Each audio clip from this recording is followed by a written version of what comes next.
तो ये settings open हो जाएगी। ये चार्ट सेटिंग्स है ये पूरी की पूरी।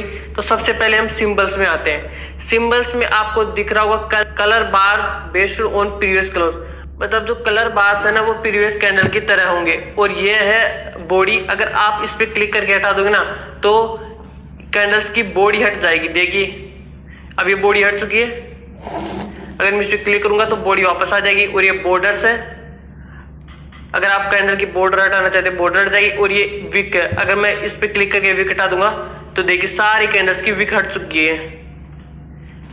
तो ये सारी सेटिंग्स आपको चारों ऑन करके रखनी है। इसके बाद में आते हैं प्राइस लाइंस। जो ये लास्ट प्राइस लाइन है, जो मतलब लास्ट लाइन चल रही थी वो, और ये प्रीवियस डे क्लोज, जहां पर ये प्रीवियस डे में मार्केट क्लोज हुआ था ना, ये उसकी लाइन है। और ये प्री या पोस्ट मार्केट की लाइन है। तो आपको लास्ट और प्री या पोस्ट मार्केट दोनों लाइंस ऑन करके रखनी है। और हाई एंड लो और बिड एंड आस्क ये आपको ऑफ करके रखने हैं। अब इसके बाद में आता है सेशन आपको रेगुलर ट्रेडिंग ही रखना है। प्री सेशन आपका डिफॉल्ट होना चाहिए। और यूटीसी टाइम जोन दोस्तों जहां आप रहते हो, जैसे कोलकाता, कोलंबिया, कराची, यहाँ तक तो आप रहते नहीं हो, मेरे को पता है, हम सभी इंडिया से। तो आपको यूटीसी 5:30 कोलकाता ऑन करके रखना है।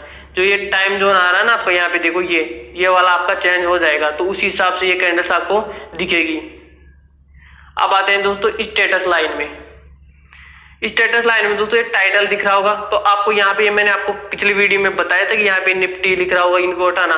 तो अगर मैं टाइटल पे क्लिक करूंगा तो ये निफ्टी 50 इंडेक्स आ जाएगा। तो आपको ये हटा के रखना है ताकि आपका चार्ट क्लियर दिखे। यहाँ पे ओपन मार्केट स्टेटस, अगर मार्केट चालू होगा तो ये ग्रीन आपको दिख रहा होगा। अगर मैं इसको हटा दूंगा तो यहाँ पे एक ग्रीन हट जाएगा। तो ओपन मार्केट स्टेटस आप हटा के रख सकते हो। OHLC वैल्यू, जो मार्केट की वैल्यू चेंज हुई है ना वो, अगर मैं हटा दूंगा, ये देखो दोस्तों 18,768 है, मैं इसको हटा दूंगा तो वो हट जाएगा। तो आपको ये तो रखना है। बार चेंज वैल्यू, जो कितने परसेंट आज निफ्टी बढ़ा है नहीं बढ़ा है, तो इसको हटा दूंगा तो वो हट जाएंगे। लेकिन ये भी आपको रखना है।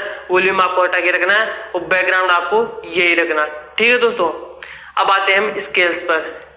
स्केल्स पर दोस्तों आपको दिखेगा सिंबल नेम आपको ऑफ करके रखना है। यहाँ पर आपको कुछ भी ऑन करके नहीं रखना। क्यों? आपको एक count down to bar close, और जो हमारी करेंसी यूनिट है या ऑलवेज विजिबल, ये सब आपको रखने हैं। डे ऑफ द वीक जो यहाँ पर चल रहा है वो मंडे 29 सितंबर के हिसाब से रखना है। और टाइम फॉर्मेट 12 आवर्स, आपको 24 आवर्स नहीं रखना है। टाइम फॉर्मेट आपको 12 आवर ही रखना है। इसके बाद में आते हैं कैनवास में दोस्तों जो ये बैकग्राउंड है वो सॉलिड है। अगर मैं इसको ब्लैक कर दूंगा तो ये देखिए ब्लैक हो जाएगा। तो आपको ये व्हाइट ही रखना है। और जो सॉलिड, मतलब ये सॉलिड व्हाइट है, अगर मैं ग्रेडियंट्स वो लाइन कर दूंगा तो ये लाइंस हो जाएगी। तो आपको हमेशा सॉलिड ही रखना है। और दोस्तों ये ग्रिड लाइंस है वो आपको नन ही रखनी है। अब आता है दोस्तों क्रॉस हेयर दोस्तों इसे बोलते हैं। ये वाली लाइन चल रही है ना, ये देखो ये नीली लाइन, तो इसे क्रॉस हेयर बोलते हैं। ये आपको रखना है।